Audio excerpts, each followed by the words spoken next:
Ito ang 361 degrees steed, bagong model ng 361 degrees na pantakbo. At kapag titingnan nyo ang presyo nito, nasa 1,500 to 1,700 plus. Ang tanong, kumusta naman kaya ang specs at material nito? Tara, pag-usapan natin ito. Disclosure, itong sapatos ay pinadala sa akin ng official authorized sellers ng 361 degrees na nakabase sa TikTok shop para gawan ng review. Pero hindi ako binabayaran para gamitin o gawan ito ng review. At lahat ng sasabihin ko o magiging opinion ko ay based sa honest at real world experience ko. Pag-usapan natin guys ang specs itong sapatos. Unahin natin dito sa midsole niya. Ang material ng midsole nito ay CQT Quick Aliphatic Carbon Critical. Kapag tinitingnan ko yung design dito sa may bandang forepot, yung pagkakat sa kanya ay parang triangle na pa-diamond. Sa tingin ko kung bakit ganun yung design niya para makadagdag sa flexibility. Dito naman sa bandang heel ay meron siyang lateral side flare pero guys, hindi siya ganun kalapad. Minimal lang siya. Pero nakakatulong pa rin yung lateral side flare na to kahit minimal sa stability. Ang kapal naman guys ng midsole nito dito sa forepot ay 24mm tapos dito naman sa heel ay 30mm. So meron siyang 6mm drop. Meron din ito guys nylon plate na nakikita dito sa outside wall ng midsole. Tapos ito ay medyo pa-curve.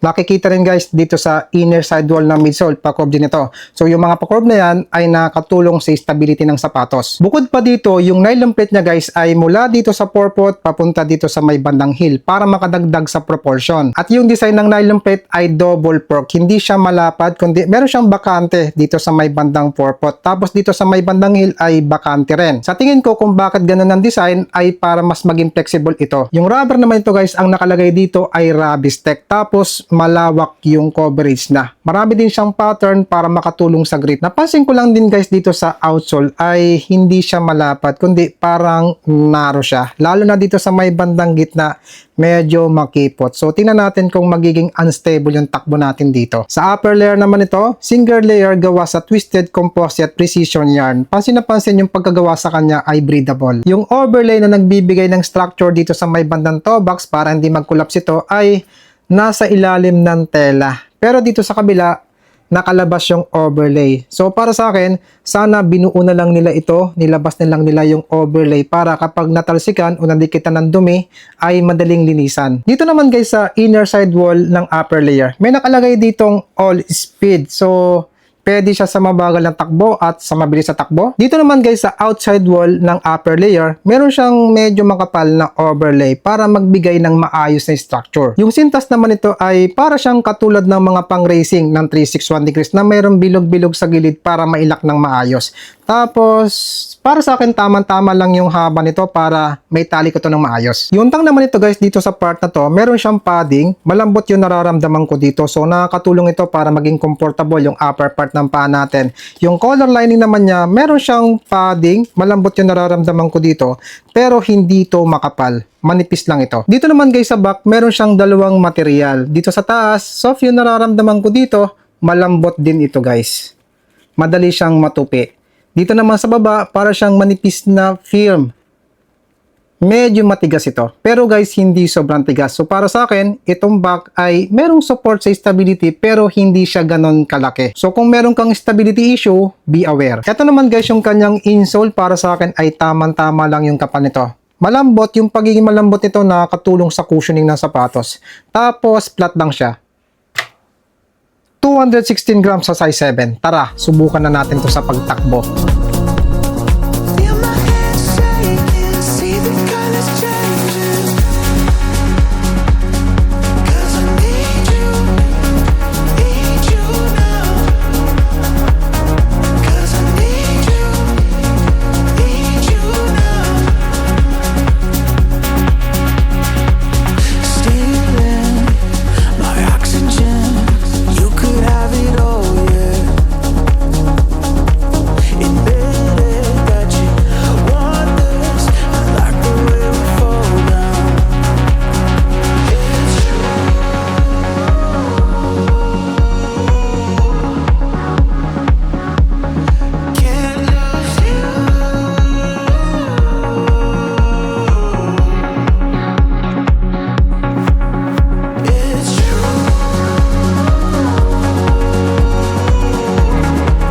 So bago natin pag-usapan kung ano ang naging experience ko sa sapatos na ito, reminder lang guys, kung ano man ang naging experience ko dito ay hindi 100% na yun din ang may experience nyo dito. Napaka-subjective niyan dahil sa magkakaiba tayo ng timbang, height, foot strike, cadence at running form. Yung midsole nito ay firm pero hindi siya masakit sa paa dahil yung pagka-firm nito ay may halo ng pagiging malambot, parang elastic, kaya comfortable yung nararamdaman ko kapag tumatapak sa ground. Yung una kong impression sa sapatos na ito ay para lang sa mabilis sa takbo, pero yung ginawa kong takbo dito na 18 kilometers na halos zone 2 na may kasamang speed run, wala naman ako naging discomfort sa lower body ko, especially sa paa ko. So ibig sabihin ko lang, pwede ko siyang gamitin sa mabagal na takbo. Sinubukan ko rin siyang itakbo ng heel strike at malambot yung nararamdaman ko dito, at mas malambot siya kumpara dito sa forefoot. Yung pagiging malambot ng midsole nito guys ay may pagkasimilar dito sa 361 degrees Flame 5 mix dahil pareha sila ng aliphatic ang material. Pero mas nakakangat ang Flame 5 mix sa pagiging malambot kasi mas mataas ang stock height nito kumpara dito. Linawin ko lang guys, yung pagiging malambot ng midsole nito ay hindi sobrang lambot, yung parang max cushioning, hindi siya ganun guys. Hindi siya pwedeng gamitin sa recovery run. So bago natin ipagpatuloy kung ano naging experience ko sa sapatos na ito, baka pwede naman yung i-like yung video ko. Pasubscribe naman po ako, malaking tulong ito sa pag-upload ko dito sa YouTube. Maraming salamat po. Kung sinubukan kong itakbo ito ng mabagal, sinubukan ko rin siyang itakbo ng mabilis.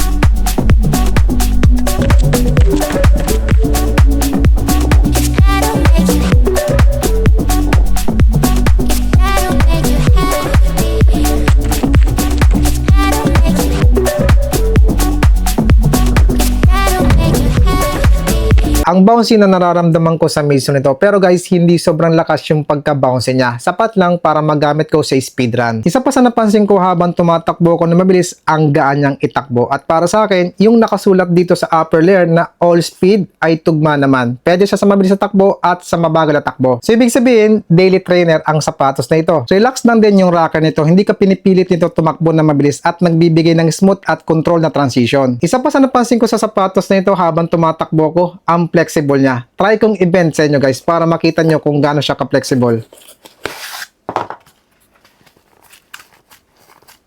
So kapag flexible ang sapatos, mas natural ang foot strike natin. Sa stability naman ng sapatos na ito, kahit na hindi malapad yung kanyang outsole, wala naman ako naging problema. Hindi naman ako nawawalan ng balanse habang tumatakbo. Dahil sa malawak yung coverage ng rubber outsole at makapit ito sa kalsada na malaking tulong sa stability. Pero guys, hindi ko pa rin ito maire-recommend sa may mga stability issue kasi nakukulangan ako sa features ng stability. Sa upper naman ito, nakalak na maayos yung paa ko dito. Breathable din siya dahil sa hindi ako nakakaramdam na umiinit yung paa ko dito sa loob ng sapatos. Yung sintas naman niya, hindi naman lumuluwag habang tumatakbo ko. Nakatali pa rin hanggang matapos yung takbo ko. Yung kanya namang padding dito sa collar lining, kahit na ito ay medyo manipis, hindi naman ako nagkaroon ng irritation sa aking Achilles. Comfortable naman yung nararamdaman ko dito. Pag-usapan naman natin guys ang naging fitting nito sa paa ko. Dito sa toe box, tapos dito naman sa heel ay tamang-tama lang yung nararamdaman ko dito. Hindi maluwag at hindi masikip. Pero dito sa may bandang gitna, medyo masikip ng konti yung nararamdaman ko dito. So para sa akin, itong sapatos na ito ay pwede sa medyo malapad na paa, sa normal na lapad na paa, at sa narrow ang paa. Pagdating naman sa sizing nito, true to size ito sa paa ko. Pag-usapan naman natin guys ang hindi ko nagustuhan sa sapatos na ito. Unang-una, yung midsole niya pagdating ko sa 16 kilometers, nawala na yung pagiging bouncy feel. Pangalawang hindi ko nagustuhan sa sapatos na ito, yung kanyang outsole ay hindi malapad. Pangatlong hindi ko nagustuhan dito, yung insole niya ay flat lang, walang support sa arch. At ang pangapat na hindi ko nagustuhan sa sapatos na ito ay yung kanyang collar lining, nakukulangan ako sa kapal ng padding. So ang tanong, nakatipid ba o sayang ba yung pera natin na pambili sa sapatos na ito na 1,500 pesos to 1,700 pesos? So para sa akin, ay sulit na sulit siya dahil sa aliphatic yung kanyang material ng midsole at medyo makapal din naman ito.